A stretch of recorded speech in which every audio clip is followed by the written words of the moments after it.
Hello everyone, welcome back to my channel current affairs with Anuradha. आज मैं आप लोग के साथ डिस्कस करूंगी प्रतियोगिता दर्पण जुलाई 2022 के important current affairs with detail explanation. Upcoming BPSC के पॉइंट ऑफ व्यू से बहुत इंपॉर्टेंट है, क्योंकि आपको पता है कि सितंबर लास्ट में बीपीएससी का एग्जाम होने वाला है और लास्ट 1 to 1.5 ईयर मतलब 1 से 1.5 साल का जो करेंट अफेयर्स है वो काफ़ी ज़्यादा इंपॉर्टेंट हो जाता है। तो जुलाई का पीडी आपको अगर सितंबर में हो या फिर अक्टूबर में हो, दोनों ही पॉइंट ऑफ व्यू से जुलाई का पीडी आपके लिए इंपॉर्टेंट होगा। देखिए, इस टाइम पे मैं आपको बोलूँगी कि देखिए बहुत सारे लोगों के पास मोटिवेशन नहीं है। इवन मैं भी आपको बताऊँ तो मोटिवेशन ही नहीं है कि क्या बनाना है वीडियो, क्या करना है नहीं करना, बिल्कुल मोटिवेशन नहीं है। लेकिन जैसे ही बीपीएससी का की तरफ से एक ऑफिशियल नोटिफिकेशन आ जाएगा, इसके बाद आपके पास टाइम कम बचेगा। देखिए, सब्जेक्ट्स आपने जो 8 मई को एग्ज़ाम हुआ था उसके लिए भी आपने बहुत ज़्यादा पढ़ा हुआ है, करंट अफेयर्स भी पढ़ा था उस टाइम पे भी, लेकिन करंट अफेयर्स चेंज होते रहते हैं। और आपको मैं बताऊं कि एक बार पढ़ने से आप करंट अफेयर्स को बिल्कुल भी याद नहीं रख सकते हैं। तो इस टाइम पे आप सबसे अच्छी चीज़ कर सकते हैं, आप करंट अफेयर्स पढ़ना स्टार्ट कीजिए। कोई भी एक स्टैंडर्ड की मैगजीन साथ के साथ आप प्रतियोगिता दर्पण लीजिए, 2 मैगजीन्स आप पढ़ना स्टार्ट कीजिए, क्योंकि करंट अफेयर्स को 2 से 3 बार पढ़ेंगे तभी आपको याद रहेगा। चलिए, मैं आज आपको पीडी का डिटेल एनालिसिस प्रोवाइड कर देती हूँ, और मेरे चैनल पे बहुत सारा पीडी पेंडिंग है। एज सुन एज पॉसिबल मैं आपको सारे के सारे प्रोवाइड करूँगी। जो लोग मेरे चैनल पे नए हैं, प्लीज़ लाइक शेयर और सब्सक्राइब ज़रूर कीजिए। बेल बटन को भी प्रेस करके जाइए, ताकि मेरे जितने भी अपकमिंग वीडियोस होंगे उसका नोटिफिकेशन आपके पास सबसे पहले आए। Let's start. चलिए, हमारा पहला क्वेश्चन ही बहुत इंपॉर्टेंट है। Recently who had succeeded Anil Baijal as LG of Delhi. तो देखिए, अनिल बैजल जो है वो आपको एलजी थे दिल्ली के, अभी रिसेंटली इनको सक्सीड किया गया है विनय कुमार सक्सेना जी के द्वारा। नेक्स्ट है हमारा, who was elected as president of UAE in May 2022। देखिए, यहाँ पे जो न्यू प्रेसिडेंट बने हैं इलेक्ट होकर, किनका नाम है, शेख मोहम्मद बिन जाइद अल नाहियान। और ये मैं आपको बता दूँ कि ये आपको यूएई के 3rd प्रेसिडेंट हैं।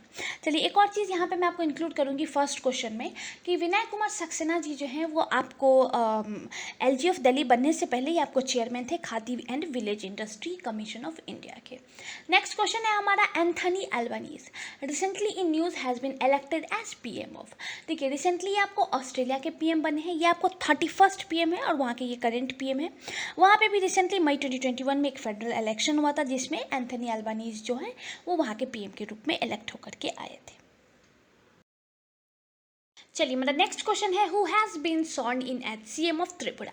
देखिए, आपको याद होगा कि मई 2022 में वहाँ पे जो सीएम है त्रिपुरा का जो राजनीति है वहाँ पे आपको काफ़ी ज़्यादा उथल पुथल देखने को मिला था। 2018 में जो इलेक्ट होकर के आए थे बिप्लब देव जी, सीएम थे वहाँ के त्रिपुरा के, उन्होंने अचानक से रिजाइनेशन दे दिया। अगर मैं आपको बिप्लब देव के बारे में बताऊँ तो 25 साल का लॉन्ग वहाँ पे उनका रूल रहा है, लेफ्ट फ्रंट गवर्नमेंट पार्टी से ये बिलोंग करते हैं। इसके बाद क्या हुआ कि जो बीजेपी के जो स्टेट प्रेसिडेंट थे मानिक साहा जी, इनको वहाँ पे सीएम ऑफ त्रिपुरा बनाया गया और इन्होंने इसके बाद शपथ ली थी। चलिए, नेक्स्ट है हमारा, who has been appointed as PM of France on 16 May 2022। तो देखिए, अभी फ्रांस की भी न्यू पीएम बने हैं, इनका नाम है एलिजाबेथ बॉर्नी। ये जो है आपको सेकेंड महिला है जो कि इस पीएम के पद को संभालेंगी। अब यहाँ पे इंपॉर्टेंट बन जाता है कि इन्होंने रिप्लेस किसको किया। देखिए, इन्होंने रिप्लेस किया था प्रेसिडेंट जो थे वहाँ के इमैनुअल मैक्रोन, उन्होंने इनको अपॉइंट किया है। एलिजाबेथ बॉर्नी जो है वहाँ उनको जो वहाँ के जो प्रेसिडेंट हैं इमैनुअल मैक्रोन, उनके द्वारा इनको अपॉइंट किया गया है। ये एक फ्रेंच पॉलिटिशियन है जिनको प्राइम मिनिस्टर जो है वहाँ पे इनको अपॉइंट किया जाता है, बहुत इंपॉर्टेंट है। इससे पहले भी अगर मैं आपको बॉर्नी के बारे में बताऊँ तो ये बहुत सारी मिनिस्ट्रीज़ को यहाँ पे संभाल चुकी हैं, जैसे मिनिस्ट्री ऑफ ट्रांसपोर्ट, इकोलॉजी, इन सब पदों पे वो पहले भी रह चुकी है यहाँ पे। चलिए, नेक्स्ट क्वेश्चन की तरफ बढ़ते हैं, who has been recently been elected as president of Philippines. Philippines के न्यू प्रेसिडेंट का नाम है बोंग मार्कोस। ये भी बहुत इंपॉर्टेंट है। रिसेंटली इन्होंने शपथ ली थी, इन्होंने वहाँ पे इलेक्शन हुआ था, इलेक्शन के बाद इनको अपॉइंट किया गया था, वहाँ पे प्रेसिडेंट को इलेक्ट किया गया था, फिर इन्होंने ऑफिस का चार्ज लिया है 30 जून 2022 को उन्होंने यहाँ पे चार्ज लिया था। चलिए नेक्स्ट क्वेश्चन है हमारा, who has been appointed as 25th chief election commissioner. सबसे पहले आपको याद रखने की यहाँ पे ज़रूरत है कि अभी जो न्यू चीफ इलेक्शन कमिश्नर बने हैं वो आपको 25th है, ये इंपॉर्टेंट है, और इनका नाम है राजीव कुमार। अब यहाँ पे इंपॉर्टेंट हो जाता है कि इन्होंने रिप्लेस किसको किया, इन्होंने सक्सीड किसको किया, तो इन्होंने सक्सीड किया है सुशील चंद्र जी को, जिनका अभी रिसेंटली 14 मई को रिटायरमेंट हो गया था। इसके बाद इनको जो है राजीव कुमार जी ये इलेक्ट होकर के आए थे, इनको अपॉइंट किया गया था। अब हम लोग राजीव कुमार जी के बारे में जानते हैं कि ये हैं कौन। देखिए राजीव कुमार जी जो हैं वो 1984 बैच के आपको IAS ऑफिसर हैं, बिहार झारखंड कैडर के हैं, और इस बार इनको चीफ इलेक्शन कमिश्नर के रूप में यहाँ पे अपॉइंट किया गया है। चलिए नेक्स्ट क्वेश्चन है हमारा, who succeed Rajiv Kumar as vice chairman of NITI Aayog on 1 मई 2022। देखिए आप जब से नीति आयोग सुन रहे होंगे उस टाइम से आप राजीव कुमार जी का नाम जो है वो आप सुनते आए होंगे। ये जो थे वहाँ पे राजीव कुमार जो हैं जो आपको नीति आयोग के चेयरमैन थे, अभी रिसेंटली इनको हटाया गया है, इनको सक्सीड किया है सुमन बेरी ने। अब यहाँ पे इंपॉर्टेंट हो जाता है कि सुमन बेरी है कौन। ये एक Indian economist, academic and writer हैं, और अगर मैं बताऊँ तो ये formal director general of national council of applied economic research भी रह चुके हैं। अभी रिसेंटली इनको अपॉइंट किया गया है, चेयरमैन बनाया गया, वाइस चेयरमैन बनाया गया नीति आयोग का। और ये जब मनमोहन सिंह जी हमारे PM थे उस टाइम पे इन्होंने इकोनॉमिक एडवाइजरी काउंसिल में मेंबर के रूप में भी काम किया हुआ है। चलिए नेक्स्ट क्वेश्चन की तरफ बढ़ते हैं, who has been appointed as advocate general of UP। तो UP PCS का जो एग्ज़ाम था लास्ट ईयर का कैंसिल कर दिया गया है, अब उसका एग्ज़ाम दोबारा होने वाला है। इवन मैं बताऊं कि उसका प्री और मेंस दोनों ही हो चुका था, बहुत ज़्यादा कुछ गड़बड़ी की वजह से या फिर कोर्ट में कुछ मैटर था, इसकी वजह से उसको कैंसिल किया गया कोर्ट के द्वारा। अब दोबारा से प्री लिया जाएगा, फिर आपको मेंस लिया जाएगा। तो बहुत सारे स्टूडेंट्स के लिए बहुत अच्छी अपॉर्चुनिटी हो गई, जो थोड़े थोड़े मार्क्स से रुक गए थे या रह गए थे, उनके लिए एक अपॉर्चुनिटी के रूप में आया है, और आप इसको यूटिलाइज़ कीजिए। चलिए अब हम लोग बात करते हैं एडवोकेट जनरल ऑफ UP। तो अजय कुमार मिश्रा जी जो हैं इनको रिसेंटली अपॉइंट किया गया है एडवोकेट जनरल ऑफ UP। अगर मैं आपको अजय कुमार मिश्रा जी के बारे में बताऊं तो ये प्रैक्टिस कर रहे हैं सुप्रीम कोर्ट में 2004 से ही। अभी ये एडिशनल एडवोकेट जनरल हैं सुप्रीम कोर्ट में, रिप्रेजेंटिंग उत्तर प्रदेश गवर्नमेंट। चलिए नेक्स्ट क्वेश्चन है हमारा, name the world shortest living male teenager as on 25 May 2022। देखिए वर्ल्ड के शॉर्टेस्ट लिविंग मेल टीनेजर, ये आपको याद रखने की यहाँ पे ज़रूरत है। इनका नाम है दौर बहादुर खाफांगी, ये आपको नेपाल के हैं, 17 साल के हैं, और ये वर्ल्ड के सबसे शॉर्टेस्ट हैं। रिसेंटली इनको Guinness world of book record में इंक्लूड किया गया था। अब यहाँ पे बात करते हैं इनकी हाइट वगैरह की बात करते हैं। देखिए इनका जन्म जो है 2004 में हुआ था, अभी वो 17 साल के हैं, और अगर आप इनकी एवरेज हाइट की बात करेंगे तो 73.43 सेंटीमीटर। अगर हम लोग फीट में बात करेंगे तो 2 फीट 4.9 और 2 फीट 4.9 इंचेस आपको इनका हाइट हो जाता है। ये आपको वर्ल्ड के शॉर्टेस्ट मेल टीनेजर है। चलिए अब हम लोग बात करते हैं वर्ल्ड शॉर्टेस्ट लिविंग फीमेल। तो ये आपको ज्योति आमगे हैं। ज्योति आमगे आपको ने न्यूज़ में, टीवी में बहुत बारी इनको देखा होगा। ये आपको इंडिया की है, और ज्योति आमगे जो है वो आपको शॉर्टेस्ट फीमेल है। हम लोग इनकी हाइट की बात कर ले तो इनकी हाइट है 62.8 सेंटीमीटर्स। 2009 में इनको इनकी हाइट जो है वो आपको ये आपको शॉर्टेस्ट फीमेल का इनको 2009 में इंक्लूड किया गया था। चलिए अब हम लोग बात करते हैं वर्ल्ड के शॉर्टेस्ट लिविंग मेल की। तो इनका नाम है एडवर्ड बिनो हर्नाडेज, ये इनका नाम है पूरा, और ये आपको कोलंबिया के हैं। ये भी आपको याद रखने की यहाँ पे ज़रूरत है। अगर हम इनके हाइट की बात करेंगे तो 72.21 सेंटीमीटर्स हैं। ये आपको वर्ल्ड के शॉर्टेस्ट लिविंग मेल हैं। चलिए नेक्स्ट क्वेश्चन है हमारा, name the Nepalese women Sherpa who has claimed mount Everest record 10th time on 12 मई 2022। देखिए तो ये जो नेपाली वुमेन है जिसने 10वीं बार माउंट एवरेस्ट पर चढ़ने का अपना रिकॉर्ड कायम किया है, इनका नाम है लकपा शेरपा। बहुत इंपॉर्टेंट है, अभी रिसेंटली वो 49 की एज की हैं और 10वीं बार चढ़ने का इन्होंने अपना रिकॉर्ड बनाया है। नेक्स्ट है हमारा, name the world oldest living man aged 112 years and 355 days as on 17 May 2022। तो ये जो है इनका नाम है जुआन विंटेज। जुआन विंटेज जो है वो आपको वेनेजुला के हैं। अभी रिसेंटली 17 मई को गिनीज वर्ल्ड रिकॉर्ड में इनको इंक्लूड किया गया था, और यहाँ पे इनकी एज इस टाइम पे 17 मई को 112 साल 355 दिन था। ये आपको वर्ल्ड के ओल्डेस्ट लिविंग पर्सन है। चलिए नेक्स्ट की हम लोग बात कर लेते हैं। नेक्स्ट क्वेश्चन बहुत इंपॉर्टेंट है, who become the first Indian folk singer to walk on red carpet in Cannes. देखिए जब भी आपको कांस की बात आती है आपके दिमाग में 2 से 3 नाम आते हैं। पहला नाम है ऐश्वर्या राय बच्चन, दूसरा नाम आपके नाम में आता है सोनम कपूर, हिना खान, प्रियंका चोपड़ा और भी बहुत सारे इंडियन सेलेब्स के नाम आपको आपके दिमाग में आते होंगे। लेकिन मैं बताऊँ तो इस बार अगर मैं आपको बताऊँ तो इस बार पहली बार ऐसा हुआ है कि कोई Indian folk singer red carpet dance में वॉक किया। इनका नाम है इनका नाम है मामे खान। बहुत इंपॉर्टेंट है ये नाम। देखिए मामे खान जो है वो राजस्थानी फोक सिंगर हैं। बॉलीवुड में भी इन्होंने बहुत सारे गाने गाए हुए हैं। अगर आपको याद होगा तो बॉलीवुड का जो गाना है, बॉलीवुड के बहुत सारे गाने इन्होंने गाए हुए, जैसे लकी बाई चांस में गाया हुआ है, आई एम में गाया हुआ है, नो वन किल जेसिका, सोन चिड़ैया, इन सारे मूवीज़ में इन्होंने गाने गाए हुए हैं। इनको बहुत सारे और भी जगह इनको फीचर किया गया है, जैसे Coke studio with Amit Trivedi में भी ये आपको नज़र आए होंगे। अब मैं इनके बारे में बताऊं तो इनकी बहुत सारी अचीवमेंट्स हैं। देखिए इनको 2016 में best folk singer global Indian music academy का बेस्ट फोक सिंगर का अवार्ड दिया गया था global Indian music academy awards के द्वारा। और ये पहली बार हुआ है कि कोई भी Indian folk singer red carpet पे वॉक किया। इनका नाम है मामे खान। नेक्स्ट क्वेश्चन है हमारा, name the mountaineer who has scaled Mount Everest for 26th time in May 2022। देखिए इनका नाम है कामी रीता शेरपा। कामी रीता शेरपा जो है वो आपको नेपाल से है और ये 26वीं बार माउंट एवरेस्ट पे चढ़े हैं। देखिए आप जब भी माउंट एवरेस्ट पे चढ़ने वाले लोगों के नाम सुनते होंगे सब में शेरपा लगा हुआ है। ये एक नेपाली कम्युनिटी है, ये इस माउंट एवरेस्ट से या फिर यूँ कहें कि ये जो माउंटेन्स हैं इनसे काफ़ी ज़्यादा परिचित होते हैं, बहुत ज़्यादा ये नोन होते हैं इन सब चीज़ों के, इसलिए बहुत ईजिली तो नहीं कह सकती हूँ। लेकिन आप देखते होंगे कि अगर 10 माउंटेनर्स जो हैं जो माउंट एवरेस्ट पे चढ़े थे उसमें से आपको 7 शेरपा ही देखने को मिलेगा। ये कम्युनिटी माउंट एवरेस्ट पे चढ़ने के लिए बहुत ज़्यादा नामी भी है।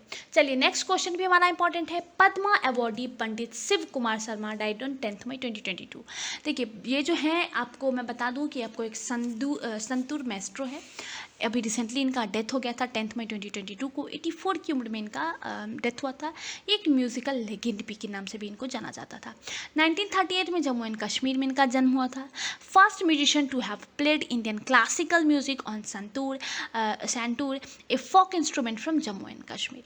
अगर मैं बताऊं तो बहुत सारे गाने इनके नाम हैं, बहुत सारे फिल्मों के गाने इनके नाम हैं, जैसे आपको देखेंगे सिलसिला, लम्हे, दर, इन सब गाने इनके नाम हैं। अब हम लोग इनके अचीवमेंट्स की बात कर लेते हैं या फिर इनको किन अवार्ड से नवाजा गया इसकी बात कर लेते हैं। इनको पद्मश्री दिया गया था 1991 में एंड पद्म विभूषण 2001 में दिया गया था। दोनों ही अवार्ड इंडिया के लिए बहुत बड़ी अवार्ड है और इनको संगीत नाटक अकेडमी अवार्ड से भी नवाजा गया है। 1986 में इनको संगीत नाटक अकेडमी अवार्ड से नवाजा गया था। नेक्स्ट है हमारा, who won the world food prize 2022।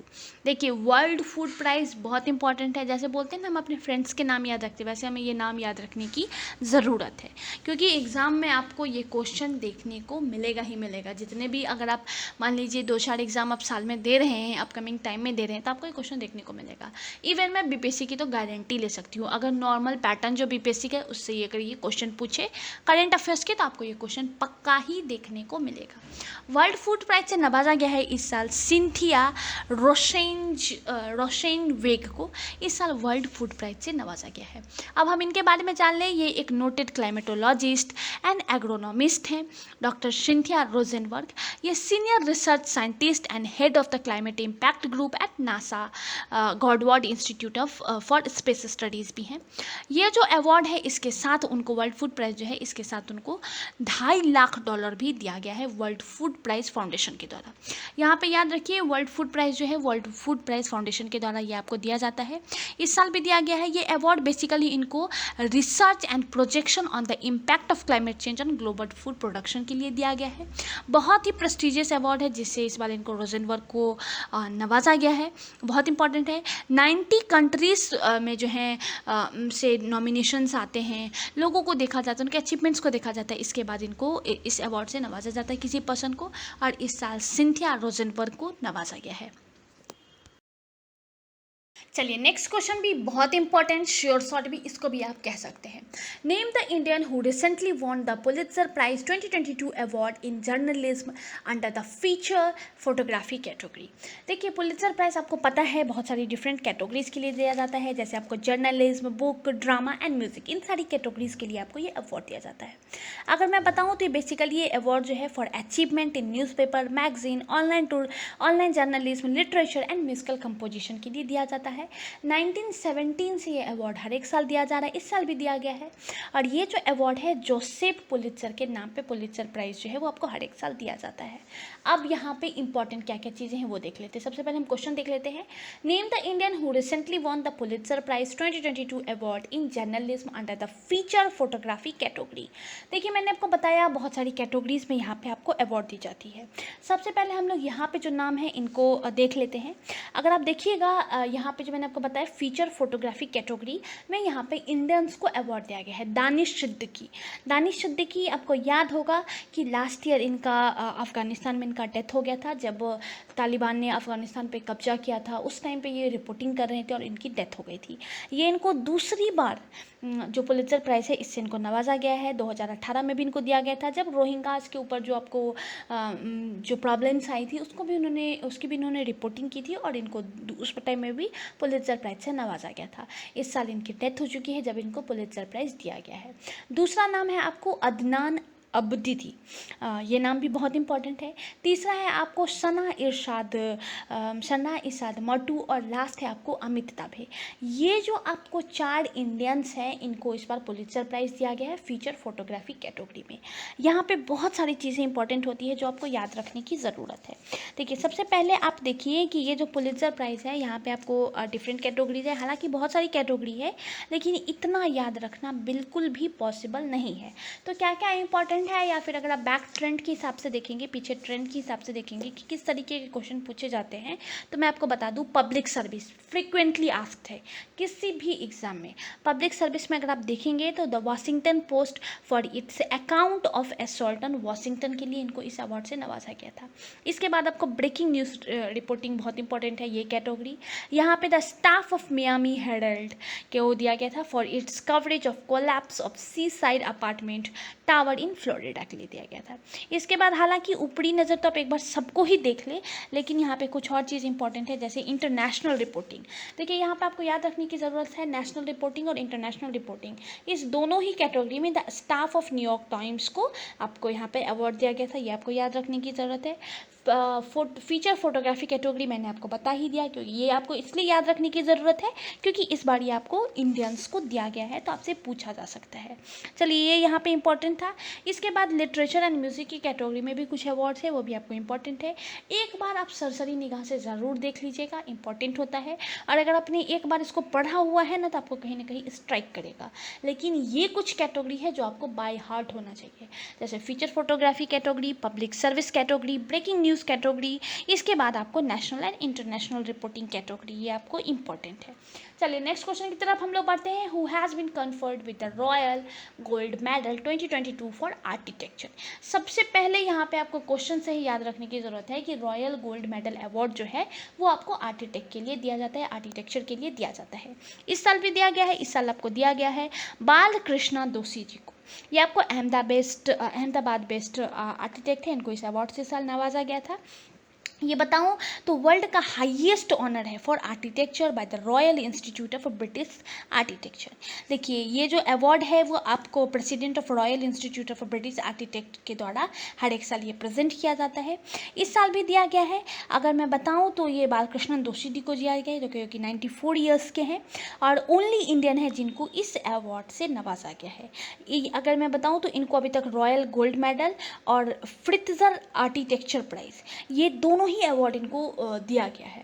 देखिए फ्रित्जर अगर मैं बताऊं आपको आर्किटेक्चर प्राइज़, तो उसको नोबेल प्राइज़ भी आप आर्किटेक्चर के क्षेत्र में कह सकते हैं, इतना इंपॉर्टेंट ये अवार्ड है और इस साल इनको रॉयल गोल्ड मेडल अवार्ड से नवाजा गया है। ठीक है, अब हम लोग इनके बारे में कुछ चीज़ें जान लेते हैं। देखिए बालकृष्णन दोषी जी जो हैं वो आपको बहुत ही इंपॉर्टेंट नाम है। आपने IIM कोलकाता का बिल्डिंग देखा होगा, कभी फ़ोटो में ही शायद देखा होगा। ये जो बिल्डिंग है इस बनाने में जो पर्सन इंक्लूडेड थे उस टाइम पे ये आपको आपको एसोसिएट आर्किटेक्ट के रूप में उन्होंने काम किया हुआ है। 2018 में इनको पुलित्जर आर्किटेक्चर प्राइज से नवाजा गया था। मैंने आपको बताया ही 2020 में इनको पद्म भूषण दिया गया था और पद्मश्री से 1976 में इनको नवाजा गया था। ये जो अवार्ड है वो आपको पर्सन और ग्रुप ऑफ पर्सन्स को दिया जाता है who have had a significant influence either directly और indirectly on the advancement of architecture. IIM Ahmedabad का जब बिल्डिंग बना था उस टाइम पे इन्होंने एसोसिएट आर्किटेक्ट के रूप में काम किया हुआ है और वहाँ पे जो सीनियर आर्किटेक्ट थे वो आपको बहुत ही फेमस नाम था। इवन वो अगर आप IIM अहमदाबाद का बिल्डिंग देखेंगे तो यूनिक बिल्डिंग है और एक बोल सकते हैं आर्किटेक्ट की दुनिया में एक आपको क्रिएटिविटी कह सकते हैं, इस तरीके से आप उसको मान सकते हैं, देखने को मिल जाता है। ठीक है, ये जो अवार्ड है वो आपको डायरेक्टली अप्रूव किया जाता है क्वीन एलिजाबेथ II के द्वारा। चलिए नेक्स्ट है हमारा गीतांजलि श्री। ये इस टाइम पे बहुत ज़्यादा न्यूज़ में रही हैं। कौन है ये जानते हैं आज हम लोग। देखिए गीतांजलि श्री जो है ये आपको यूपी से बिलोंग करती हैं, यूपी के मैनपुरी से बिलोंग करती हैं। अभी रिसेंटली ये बहुत ज़्यादा न्यूज़ में रही थी क्योंकि इनकी एक नॉवेल है रेत समाधि जो 2018 में उन्होंने पब्लिश की थी इसको। अभी रिसेंटली ये एक हिंदी नॉवेल था, उसको अभी रिसेंटली आपको इंग्लिश वर्जन जो है वो आपको इस टाइम पे ट्रांसलेट किया गया था और इसको international Booker prize for translated fiction 2022 से नवाजा गया है। ये पहली हिंदी नॉवेल है टॉम ऑफ सेंट जो कि इस प्राइज़ में इसको इंक्लूड किया गया था। इसको ओरिजिनली पब्लिश किया गया था हिंदी में रेत समाधि के रूप में, बाद में इसको ट्रांसलेट किया इंग्लिश में डेजी रॉकवेल के द्वारा टॉम ऑफ सेंट में और इस साल इसको international Booker prize for translated fiction 2022 में इंक्लूड किया गया है।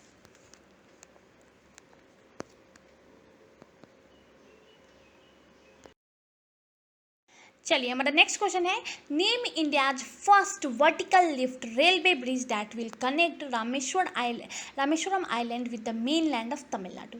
देखिए इस ब्रिज का नाम है पाम्बान पुल। पाम्बान रेलवे ब्रिज रिसेंटली वहाँ पे बनाया गया है जो कि आपको जो रामेश्वर आइलैंड है उसको मेन लैंड ऑफ तमिलनाडु से इंक्लूड करता है। इससे आपको पता चल गया है कि ये जो ब्रिज है वो आपको कंस्ट्रक्ट किया गया है तमिलनाडु स्टेट के अंदर। ये आपको याद रखने की ज़रूरत है और ये स्टेट ऑफ आर्ट टेक्नोलॉजी का एक बहुत अच्छा उदाहरण आपको देखने को मिलेगा। अब हम लोग न्यू पाम्बान ब्रिज के बारे में जान लेते हैं। इसकी अगर हम लोग टोटल लेंथ की बात करेंगे तो 2.07 किलोमीटर है with as many as 100 spans of 18.3 metres and also one navigational span of 63 metres that will move toward upside in vertical direction allowing the movement of ship और स्टीमर्स। ये जो है आपको डेवलप किया गया है रेलवे विकास निगम limited के द्वारा parallel to the old railway bridge. Parallel ये आपको जो पहले जो रेलवे ब्रिज था उसके बराबर में इसको आपको रिसेंटली बनाया गया है। बहुत इंपॉर्टेंट है ये क्वेश्चन भी। चलिए हम लोग नेक्स्ट देखते हैं Ramgarh Vishdhari sanctuary was recently notified as India's 52nd tiger reserve and 4th tiger reserve of which state. देखिए रामगढ़ विषधारी सेंचुरी जो है वो अब इंडिया का 52वां टाइगर रिजर्व हो जाएगा और इसी के साथ राजस्थान स्टेट के अंदर ये आपको चौथा हो जाएगा। इससे पहले अगर आप राजस्थान के अंदर देखेंगे तो रणथारभोर, शरीका, मुकुंदरा ये 3 आपको टाइगर रिजर्व आपको इंक्लूडेड है राजस्थान के अंदर। ये आपको चौथा है। अब हम लोग मेजर बात कर लेते हैं कि ये आपको है कहाँ पे। ये आपको बूंदी डिस्ट्रिक्ट ऑफ राजस्थान में है टाइगर रिजर्व और ये देश का 52वां हो जाएगा। चलिए हम लोग नेक्स्ट की बात करते हैं विच railway station become Karnataka first carbon neutral station. देखिए कार्बन न्यूट्रल स्टेशन की अगर हम लोग बात करें तो श्रवणबेलगोला रेलवे स्टेशन जो है वो कर्नाटका का पहला कार्बन न्यूट्रल स्टेशन हो जाता है, स्टेशन बना है रिसेंटली। देखिए कार्बन न्यूट्रल स्टेशन बनने के लिए आपको बहुत सारे पैरामीटर्स हैं, उन पैरामीटर्स पे खड़े होने के बाद ही आपको ये जो टैग है कार्बन न्यूट्रल स्टेशन का वो आपको दिया जाता है। अगर मैं बताऊँ तो आपको 100% energy requirement through solar power के थ्रू यहाँ पे जितना भी रिक्वायरमेंट है उसका 100% जो है वो आपको सोलर पावर के थ्रू यहाँ पे चलता है। ये जो प्लांट है कमीशन किया गया था 6 जनवरी 2022 को। It is currently operating in off grid mode in 3 to 6 month. It will be synchronise with the grid. बहुत इंपॉर्टेंट है ये। आपको अगर मैं जोन की बात करूँ तो ये साउथ वेस्टर्न रेलवे जोन में आता है इंडियन रेलवे के और ये अगर बोलेंगे तो ग्रीन रेलवे नेटवर्क जो है इसमें अब ये आपको इंक्लूड कर दिया गया है इस रेलवे स्टेशन को। चलिए नेक्स्ट क्वेश्चन हम लोग देख लेते हैं, साइक्लोन करीम एंड साइक्लोन आस्ती। ये ट्विन साइक्लोन था जो कि रिसेंटली आपको देखने को मिला था। ये जो दोनों ही साइक्लोन है वो आपको ओरिजिनेट हुआ था Indian ocean region, southern and northern hemisphere respectively.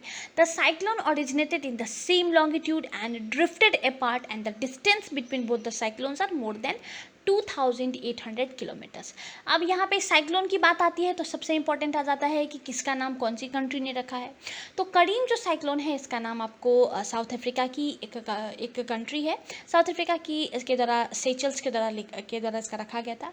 अगर हम लोग बात करेंगे आशनी का तो ये आपको सजेस्ट किया गया था, ये नाम जो है आपको श्रीलंका के द्वारा सजेस्ट किया गया था। ये दोनों ही साइक्लोन जो है इस टाइम पे न्यूज़ में रहते हैं क्योंकि 2022 के अंदर ये आपको पहला साइक्लोनिक स्टॉर्म था जो कि आपको नॉर्थ इंडियन ओशन में देखने को मिला था और साउथ इंडियन ओशन में देखने को मिला था। चलिए हमारा नेक्स्ट क्वेश्चन है, त्रिशूरपुरम ये फेस्टिवल है कौन सी स्टेट में सेलिब्रेट किया जाता है। देखिए त्रिशूरपुरम जो है वो आपको केरला के अंदर सेलिब्रेट किया जाता है। ये जो फेस्टिवल है आपको डेडिकेटेड है लॉर्ड शिवा को। यहाँ पे बहुत सारे रिचुअल्स किए जाते हैं, जैसे यहाँ पे अगर आप देखेंगे 7 दिन का ये कलर्ड फेस्टिवल है। यहाँ पे folk dances, elephant parade, fire crackers जलाए जाते हैं, रिदमिक ड्रम बीट्स होते हैं। ये जो बेसिकली है वो आपको अप्रैल और मई के मंथ में फॉल करता है। इस साल आपको मई में फॉल हुआ था और ये बिगेस्ट फेस्टिवल है केरला के अंदर। लॉर्ड शिवा को डेडिकेटेड है। 1788 से हर एक साल मनाया जा रहा है। 1788 में जो वहाँ के राजा थे, राजा रामा वर्मा, उनके द्वारा इसको स्टार्ट किया गया था और हर एक साल सेलिब्रेट किया जा रहा है। चलिए हम लोग नेक्स्ट क्वेश्चन की तरफ बढ़ते हैं। China is set to launch Xuntian in 2023। It is बहुत इंपॉर्टेंट क्वेश्चन है ये, अगर आप साइंस एंड टेक्नोलॉजी का पेपर देखेंगे इसके पॉइंट ऑफ व्यू से बहुत इंपॉर्टेंट है। चलिए अगर हम जुनथियन के बारे में मैं आपको बताऊं तो मैंने आपको यहाँ पे ऑप्शन दिया है, earth observation satellite, artificial moon, navigation satellite like NavIC और स्पेस टेलीस्कोप। तो ये जो है ये आपको एक तरीके का स्पेस टेलीस्कोप है। चाइना के द्वारा इसको लॉन्च किया गया है। चाइना के द्वारा 2023 के एंड तक है कि इसको लॉन्च किया जाएगा। अब हम लोग जानते हैं कि जुनथियन का मतलब क्या होता है। इसका मतलब है सर्वे टू हेवन। इसका बेसिक एम है to carry out sky survey, capturing a general map और general image of the sky. आपने नासा का एक सुना होगा टेलीस्कोप, हबल इसके स्पेस टेलीस्कोप, उससे भी 300 टाइम्स ज़्यादा वाइडर व्यू जो है वो आपको इससे देखने को मिलेगा, इस टेलीस्कोप से देखने को मिलेगा। बेसिकली इसको China survey space Chinese survey space telescope के नाम से भी जाना जाता है। ये space based optical observatory that will allow astronomers to conduct sky survey and capture a general map और photograph of the sky.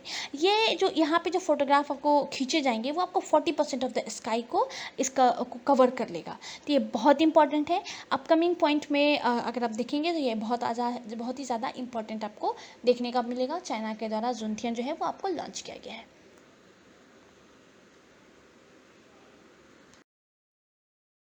The National Intelligence Grid recently inaugurated in Bengaluru come under which ministry?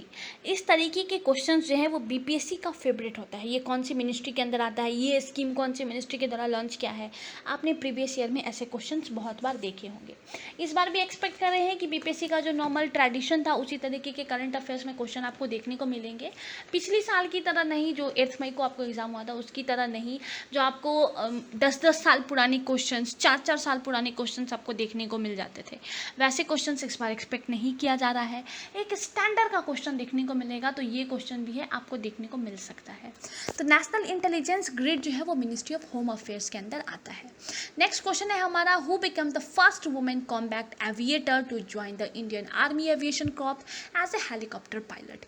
देखिए recently जो है वो इसका जो नागपुर में जो इसका ब्रांच है हेलीकॉप्टर पायलट्स का जो ट्रेनिंग का ब्रांच है, वहाँ पे रिसेंटली 26th बैच जो है वहाँ का कंप्लीट हुआ था, उनकी ट्रेनिंग कंप्लीट हुई थी और उसी टाइम पे अभिलाषा बारक का नाम जो है बहुत ज़्यादा न्यूज़ में रहा था। ये पहली वुमेन कॉम्बैट एविएटर है जो कि इंडियन आर्मी एविएशन कॉर्प्स को इन्होंने रिसेंटली ज्वाइन किया है। चलिए नेक्स्ट हम देखते हैं बोंगो सागर, बहुत इंपॉर्टेंट। बोंगो सागर जो है वो एक मिलिट्री एक्सरसाइज है। ये कौन सी 2 कंट्री के बीच में होता है। यहाँ पे देखिए बोंगो सागर जो है इंडिया और बांग्लादेश के बीच में होता है। ये भी आपसे इसलिए पूछा जा सकता है एग्जाम में, अपकमिंग एग्जाम के पॉइंट ऑफ व्यू से बताऊँ, क्योंकि ये 3rd थर्ड एडिशन है। आपने देखा होगा कि वही एक्सरसाइजेज आपसे बहुत ज़्यादा पूछे जाते हैं जिसका फर्स्ट सेकेंड थर्ड एडिशन हुआ या फिर उस साल बहुत ज़्यादा वो किसी वजह से न्यूज़ में रहा हो। तो बोंगो सागर जो है इसका थर्ड एडिशन था, इंडिया और बांग्लादेश के बीच में होता है। ये एक नेवल एक्सरसाइज है, पोर्ट मोंगलो बांग्लादेश में इसको रिसेंटली ऑर्गेनाइज किया गया था। अब हम बात करते हैं कि इंडिया और बांग्लादेश में इसके अलावा भी कोई मिलिट्री एक्सरसाइज होता है। देखिए, अगर हम लोग बायलैटरल की बात करेंगे तो बहुत सारे एक ही है, संप्रति। लेकिन अगर हम लोग मल्टीनेशनल एक्सरसाइज की बात करेंगे तो बहुत सारे एक्सरसाइजेज हैं जहाँ पे इंडिया और बांग्लादेश जो है वो एक ही प्लेटफॉर्म पे रहता है, तो आपको वो भी याद रखने की ज़रूरत है। बहुत जल्दी मैं आपको एक अपडेटेड वीडियोस प्रोवाइड करूँगी जिसमें हम लोग military exercises, award and honours, जितने भी टॉपिक मैंने आपको कवर कराया है या फिर बीपीएससी के पॉइंट ऑफ व्यू से इंपॉर्टेंट है, उसका एक पर्टिकुलर वीडियो मैं आपको प्रोवाइड करूँगी। चलिए नेक्स्ट क्वेश्चन की तरफ बढ़ते हैं।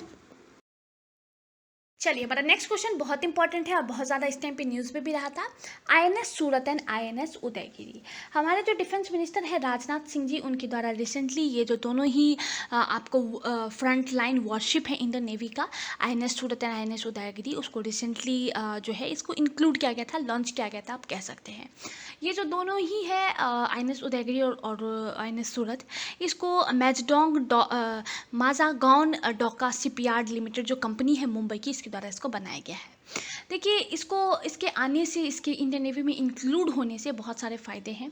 जैसे मैं आपको बता दूं, ये टेक्नोलॉजिकली आपको most technologically advanced missile carrier है, वर्ल्ड का event that will cater to the present as well as future requirements. तो इसके आने से इंडियन नेवी में बहुत ज़्यादा आपको बूम देखने को मिल सकता है, या फिर यूँ कहें कि इंडियन नेवी बहुत ज़्यादा इससे स्ट्रॉन्ग हो गया है। अब हम लोग जानते हैं आईएनएस सूरत के बारे में। देखिए, आईएनएस सूरत जो है fourth and last guided missile destroyer of the project 15B class है।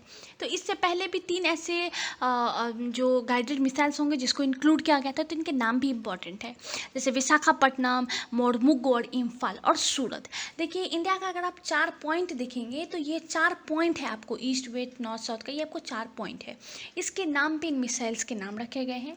ये जो मिसाइल्स है या तो आपको अंडर ट्रायल है या फिर अंडर फिटिंग के स्टेजेस में, ये तीनों ही मिसाइल्स हैं। अब चौथा जो है इसको भी यहाँ पे लॉन्च कर दिया गया है, और अगर मैं बताऊँ तो आपको ब्लॉक कंस्ट्रक्शन मेथोलॉजी के द्वारा इसको बनाया गया है। अब हम लोग बात कर लेते हैं आईएनएस उदयगिरी की। ये second stealth frigate of the project 17A class है। ठीक है, यहाँ पे एक और चीज़ मैं आपको इंक्लूड करना चाहूँगी कि ये जो 15B क्लास ऑफ शिप्स है वो आपको next generation stealth guided missile destroyer है इंडियन नेवी के अंदर, जो कि भी रिसेंटली MDL के द्वारा बनाया गया है। वहीं 15A देखेंगे तो इसको कोलकाता क्लास डिस्ट्रॉयर भी कहा जाता है। 17A फ्रिगेट अगर हम लोग बात करेंगे तो इसको शिवालिक क्लास भी कहा जाता है, फ्रिगेट भी कहा जाता है, with improved stealth features, advanced weapons and sensor and platform management systems. 7P17A frigate are under various stages of construction as MDL and garden research ship builders and engineers limited के अंदर ये अभी आपको आत्मनिर्भर भारत के तहत ये आपको अंडर कंस्ट्रक्शंस में है। ठीक है, अब हम लोग पहले बात कर लेते हैं प्रोजेक्ट 15B ये है क्या, जिसके अंदर आईएनएस सूरत को बनाया गया है। ये most technologically advanced guided missile destroyer of the world जो है, बनाने के लिए एक डील साइन हुई थी, एक प्रोजेक्ट लॉन्च हुआ था कह सकते हैं, जिसको प्रोजेक्ट 15B के नाम से जाना जाता है। 2011 में इसको लॉन्च किया गया था। इसके अंदर आपको 4 वॉरशिप बनाए जाएंगे। चौथा भी रिसेंटली आईएनएस सूरत आपको लॉन्च किया गया है। टोटल 35,000 करोड़ रुपए का ये आपको प्रोजेक्ट है। इसके अंदर 4 जो शिपयार्ड जो 4 जो आपको यहाँ पे गाइडेड मिसाइल्स बनाए गए हैं, इनके नाम जो है चारों कॉर्नर की जो सिटीज़ हैं उनके नाम पे रखा गया है। अब हम लोग बात करते हैं प्रोजेक्ट 17A क्लास की। इसके अंदर आपको 7 जो है वो आपको जो सेल्थ फ्रिगेट कह सकते हैं, ये आपको यहाँ पे बनाए जाएंगे। 4 जो है वो आपको Mazagon dock limited Mumbai based company के द्वारा बनाया जाएगा, और 3 जो है वो आपको GSRE कोलकाता के द्वारा बनाया जाएगा, जो कि अभी अंडर कंस्ट्रक्शन में है।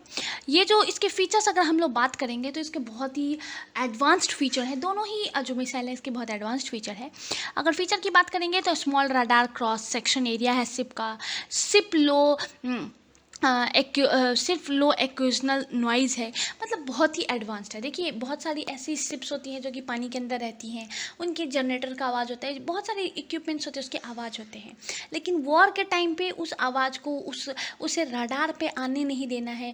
इन सब चीज़ों को लेकर के आज के टाइम पे टेक्नोलॉजी उस तरीके की बनाई जा रही है ताकि वॉर के टाइम पे जो शिप्स हैं उनको यूज़ किया जा सके। तो ये दोनों जो है बहुत ही एडवांस क्लास शिप है। आत्मनिर्भर भारत के तहत इसको रिसेंटली इंडिया के अंदर इन दोनों कंपनीज के द्वारा इसको बनाया गया है।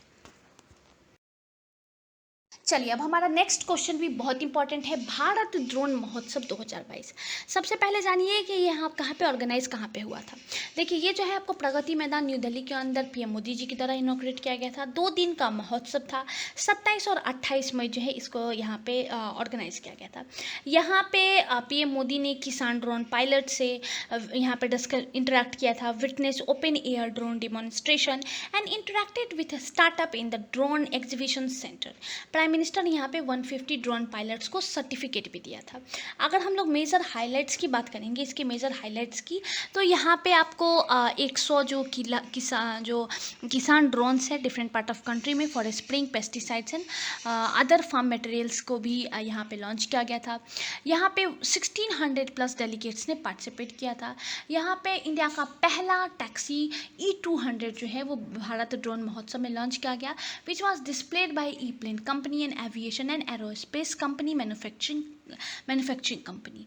देखिए ड्रोन जो है आजकल के टाइम पे हर एक इंडस्ट्री में यूज हो रहा है। अगर मैं बताऊं तो आपको ड्रोन टेक्नोलॉजी जो है वो आपको फील्ड ऑफ डिफेंस में, डिजास्टर मैनेजमेंट में, एग्रीकल्चर में, टूरिज्म में, फिल्म एंड एंटरटेनमेंट, इन सारी इंडस्ट्रीज़ में आज के टाइम पे यूज़ किया जा रहा है। इवन अगर आप कमिंग टाइम में देखिएगा तो इसका यूजेस जो है वो काफ़ी ज़्यादा बढ़ेगा भी। आपको याद होगा लास्ट ईयर ड्रोन रूल 2021 आया था। पहले जो ड्रोन रूल था उसमें बहुत सारे मेजर चेंजेस किए गए थे। नॉर्मल जनता जनार्दन को लेकर के भी बहुत सारे यहाँ पे चेंजेस किए गए थे। मैं आपके साथ लास्ट ईयर पीडी में डिस्कस किया था और अभी मैं आपको थोड़ा सा डिटेल में इसको बता दूंगी।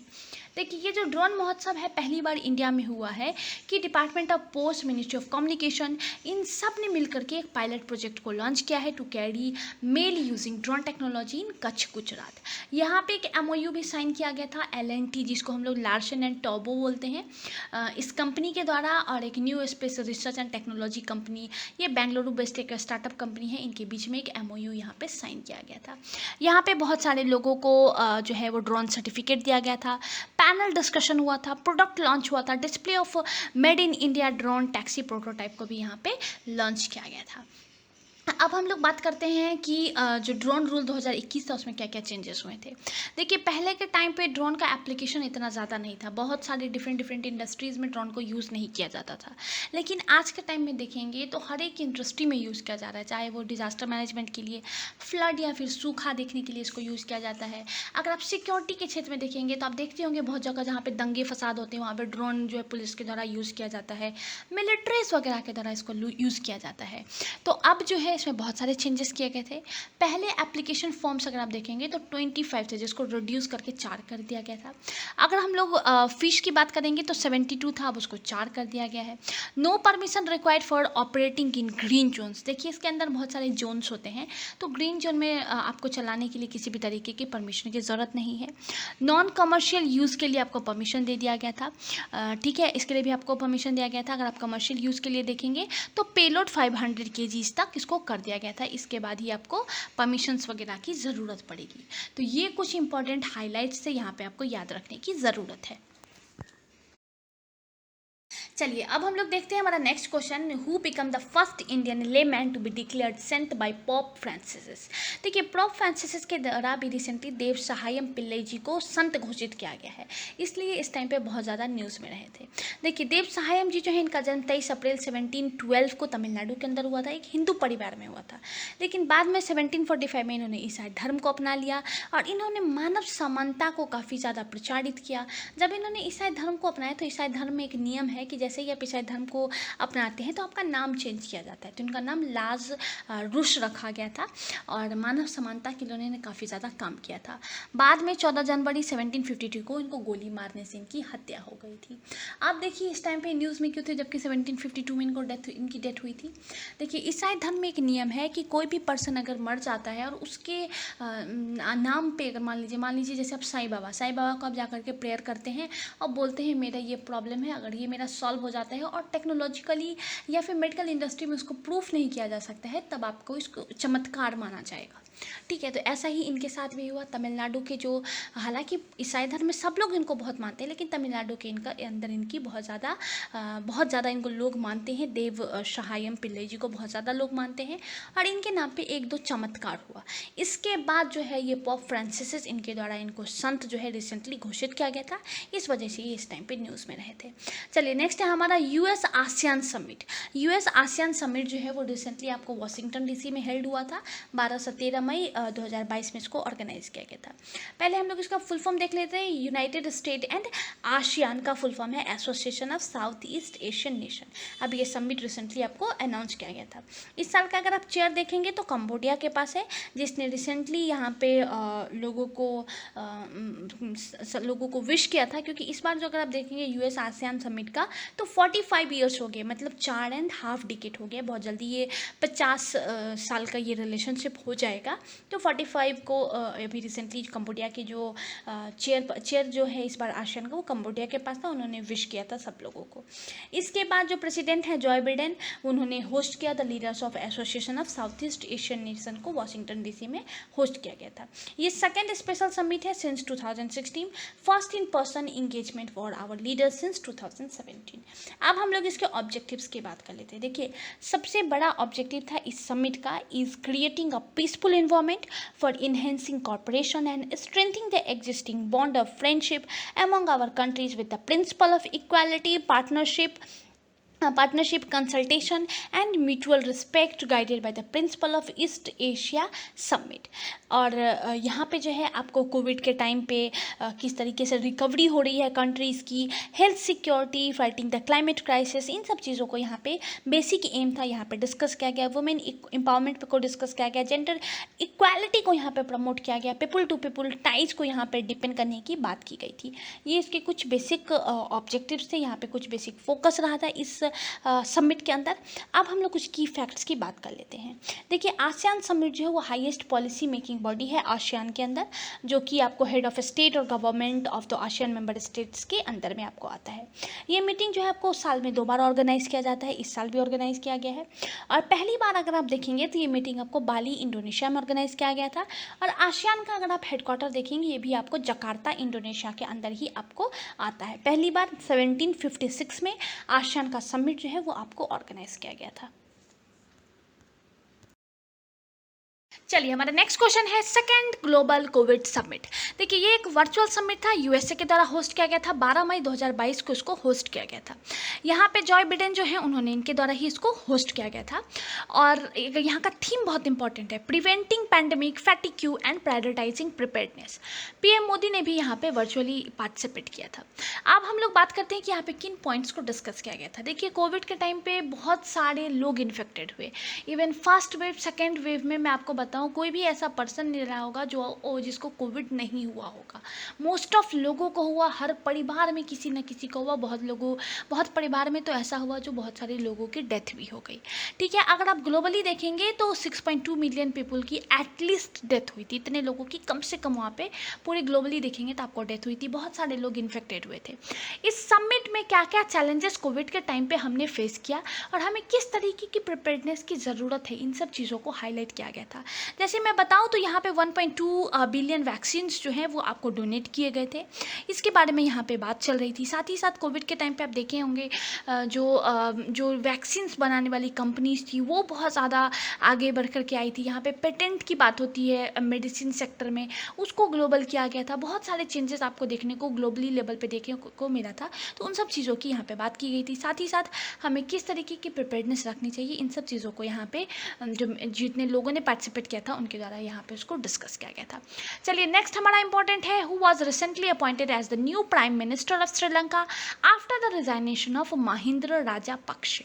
देखिए महिंद्र राजापक्षे जो है अभी रिसेंटली उन्होंने रिज़ाइन किया था। आपको पता है कि श्रीलंका के अंदर किस तरीके की स्थिति हो गई थी, आपने न्यूज़ चैनल्स वगैरह पे भी देखा होगा। वहाँ की सरकार करप्शन की वजह से वहाँ का जो पॉलिटिकल था वहाँ पे क्राइसिस आ गया था।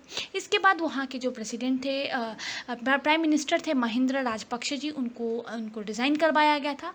और वहाँ के जो आपको प्रेसिडेंट थे उनके द्वारा रानिल विक्रमसिंघे जी जो हैं इनको आपको वहाँ के न्यू पीएम बनाए गए थे। तो ये भी आपको बहुत इंपॉर्टेंट है। रानिल विक्रमसिंघे के बारे में बताऊँ तो इनको अपॉइंट किया गया है श्रीलंका का पीएम। इससे पहले भी वो पीएम के पद पर रह चुके हैं अपने पॉलिटिकल जर्नी में। अगर मैं बताऊँ तो ये 1993 में मोर देन 3 ईयर्स के लिए रहे थे पहली बार। इसके बाद वे 2001 में रहे थे, 2015 में, 2018 में और मई 2022 में ये दोबारा आपको बन करके आए हैं। अब यहाँ पे इंपॉर्टेंट हो जाता है कि ये कौन सी पार्टी से बिलोंग करते हैं। तो ये आपको यूनाइटेड नेशनल पार्टी से बिलोंग करते हैं। Upcoming exam point of view से बहुत इंपॉर्टेंट है।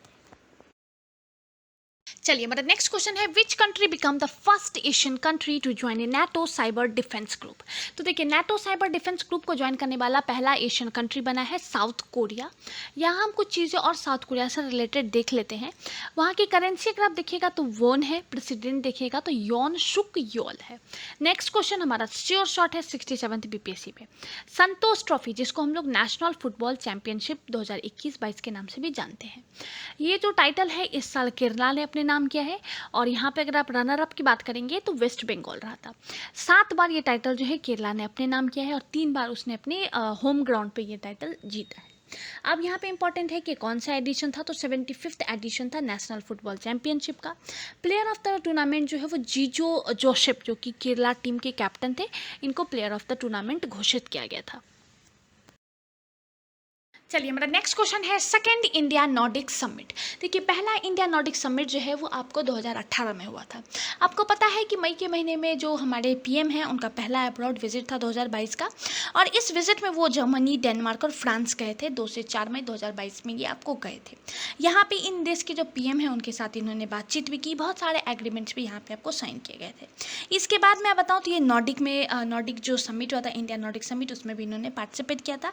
और यहाँ पे बहुत सारी चीज़ों पे चर्चा हुई थी, जिसमें अगर आप इंपॉर्टेंट डिस्कशंस देखेंगे तो multilateral corporation in post pandemic, economic recovery, climate change, sustainable development, innovation, digitalisation, green and clean growth पे यहाँ पे आपको बेसिकली चर्चा हुई थी। The summit provide an opportunity to review the progress of India Nordic relation since the first India Nordic summit which was held in 2018 in Stockholm.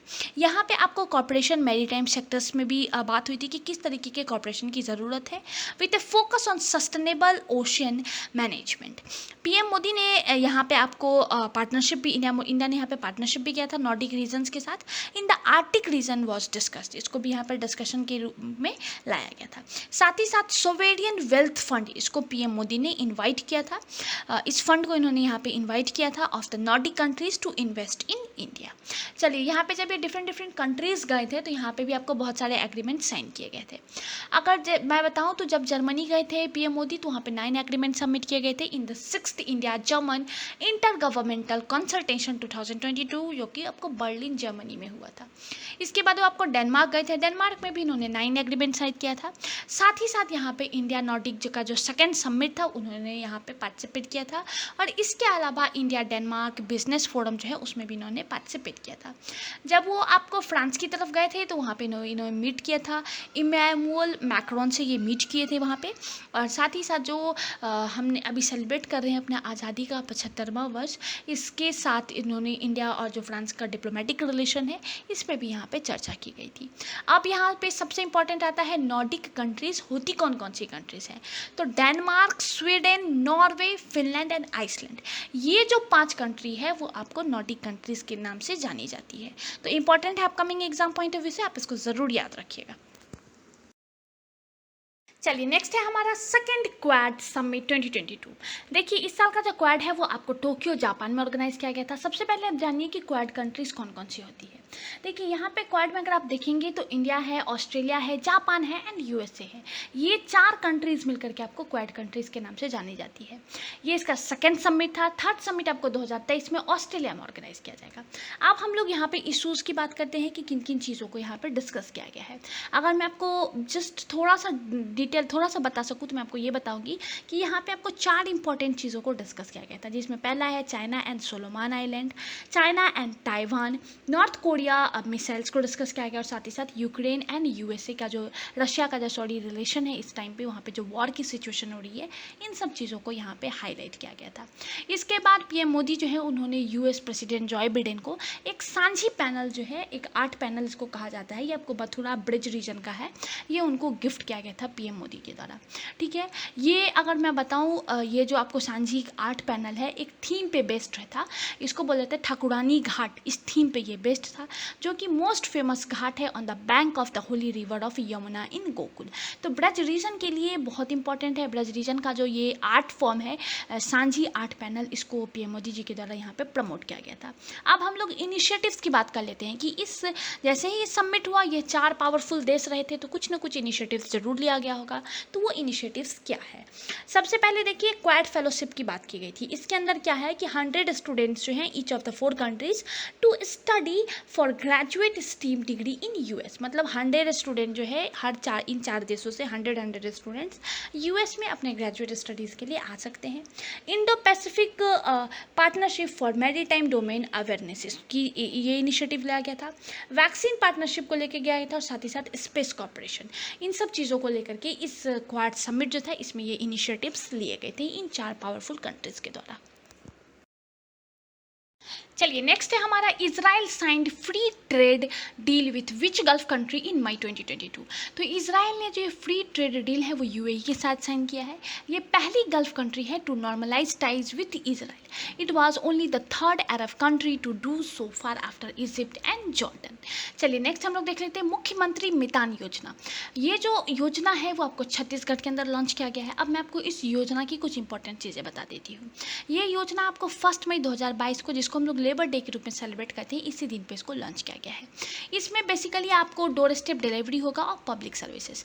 मान लीजिए आपको ये इसका उद्देश्य पहले जान लीजिए, इसका एम क्या है इसको लॉन्च करने के पहले के पीछे। देखिए छत्तीसगढ़ जो गवर्नमेंट है उसका बेसिक एम है इसको लॉन्च करने के पीछे कि जो भी बुजुर्ग लोग हैं, दिव्यांग हैं, निरक्षर हैं, ज़रूरतमंद लोगों को ये जो सरकारी सेवाएं हैं उनके घर तक, उनके दरवाजे तक ये सुविधाएं उनको प्रोवाइड की जाए। जैसे आजकल के टाइम पे आप देख रहे होंगे बहुत सारे घरों में सिर्फ बुजुर्ग लोग बचे हुए हैं और बच्चे जो हैं या फिर आप यूँ कहें कि टीनेजर जो हैं वो बाहर पढ़ाई कर रहे हैं।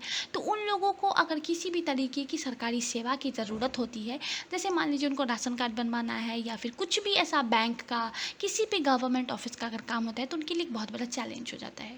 तो इस चैलेंज को कम करने के लिए, उस चैलेंज को ख़त्म करने के लिए ये जो मुख्यमंत्री मितान योजना है इसको लॉन्च किया गया है। इसके अंदर मान लीजिए आपको मैरिज सर्टिफिकेट बनाना है, आपको अपने बच्चे का बर्थ सर्टिफिकेट बनाना है, आपको किसी का डेथ सर्टिफिकेट बनवाना है, कुछ भी बनवाना है जो कि सरकारी कार्यालय से हो रहा है, स्टेट गवर्नमेंट के सरकारी कार्यालयों से जो काम हो सकता है, उसको इस मुख्यमंत्री मितान योजना के तहत इंक्लूड किया गया है और लोगों को सेवाएं प्रदान की जा रही है। चलिए नेक्स्ट है हमारा best film award at 52nd Kerala state film award has been given to. देखिए यहाँ पे बेस्ट फिल्म का अवार्ड जो है वो अवसाहुयम को जो है ये अवार्ड दिया गया है और ये भी आपको upcoming exam point of view से इम्पॉर्टेंट है। चलिए नेक्स्ट है हमारा Olympic value education programme has been launched by which state government. ये जो एजुकेशन प्रोग्राम है ये आपको उड़ीसा गवर्नमेंट के द्वारा रिसेंटली इसको लॉन्च किया गया था।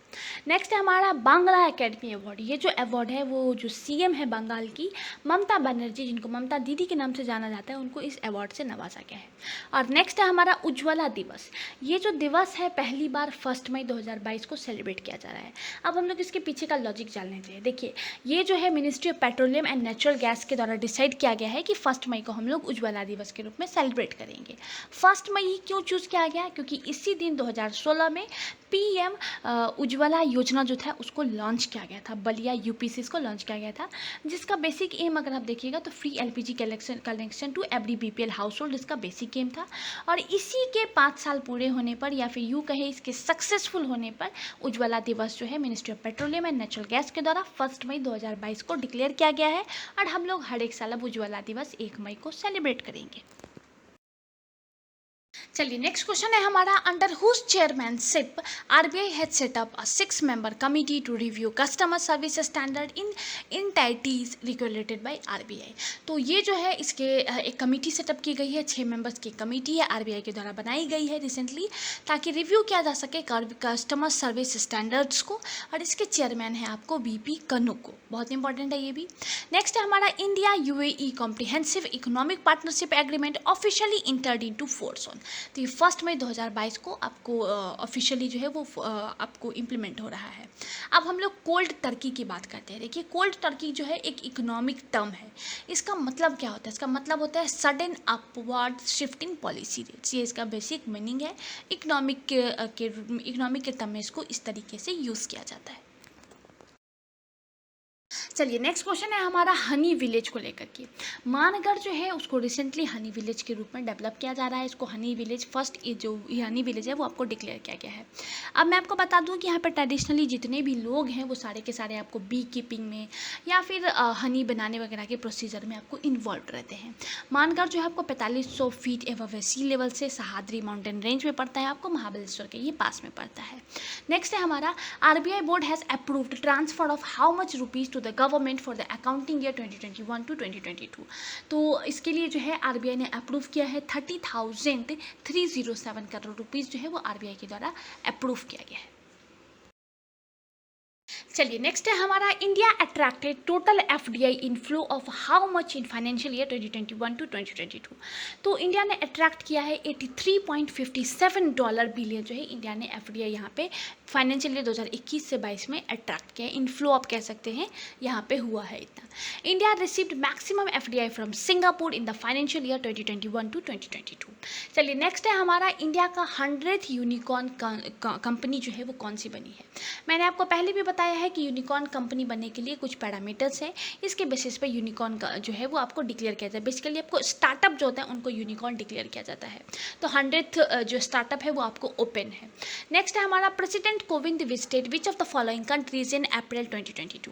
तो प्रेसिडेंट कोविंद जो थे वो 2022 अप्रैल में तुर्कमेनिस्तान और नीदरलैंड, ये 2 कंट्री उन्होंने ऑफिशियली यहाँ पे विजिट किया था।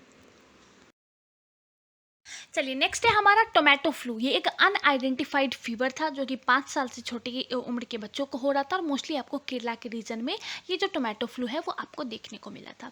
इसके अंदर बच्चों को हाई फीवर हो रहा था, वॉमिटिंग हो रहा था, डायरिया हो रहा था, बहुत लोगों को हेडेक वगैरह के भी इशूज़ देखने को मिला था, रैशेज हो रहे थे, और बहुतों को लाल लाल दाने जो है वो बॉडी पर टमाटर की तरह हो रहे थे, इसलिए इसे टोमेटो फ्लू का नाम बाद में दिया गया था। नेक्स्ट है हमारा, व्हाट इज़ PBW1 चपाती। ये एक न्यू वैरायटी है वीट का जो कि रिसेंटली बहुत ज़्यादा न्यूज़ में रहा था। चलिए नेक्स्ट क्वेश्चन है हमारा, ई दार पोर्टल। सबसे पहले आप ई दार का फुल फॉर्म जान लीजिए, ई डिटेल एक्सीडेंट रिपोर्ट। ये जो ई दार पोर्टल है ministry of road transport and highway के द्वारा इसको डेवलप किया गया है। इसके तहत आपको प्रोवाइड किया जाएगा instant information on road accident and help accelerate accident compensation claim. ठीक है, it bring relief to victims family. इसके तहत जहाँ पे भी आप देखते होंगे रोड पे एक्सीडेंट इंडिया के अंदर बहुत ज़्यादा होता है। ठीक है, तो यहाँ जो रोड एक्सीडेंट हो रहा है, कहाँ हो रहा है, किस पर्सन का हो रहा है, उसकी सारी डिटेल्स यहाँ पे आपको प्रोवाइड की जाएगी। इवन जो जिसकी मान लीजिए किसी कोई भी रोड एक्सीडेंट होता है, मोस्ट ऑफ आप देखते होंगे 2 गाड़ियों की टक्कर की वजह से ही होता है। तो किसकी वजह से हुआ, क्या कारण रहा, अगर कोई आई विटनेस है तो उसका डिटेल भी यहाँ पे प्रोवाइड किया जाएगा। आपके ड्राइविंग लाइसेंस का डिटेल भी प्रोवाइड किया जाएगा। आपको वाहन एंड पोर्टल के बारे में पता है, उससे इसको लिंक किया जाएगा। बहुत सारी सुविधाएँ इसके अंदर आपको प्रोवाइड की जाएंगी, ताकि जो फैमिली जो होती है, जो जिस पर्सन का एक्सीडेंट एक्सीडेंट है उसकी जो फैमिली होती है उनको कंपनसेशन क्लेम करने में कहीं ना कहीं सुविधा हो सके, या फिर ये कह सके कि इंश्योरेंस फास्ट अप हो सके। इसके लिए ईदार पोर्टल जो है इसको लॉन्च किया गया है।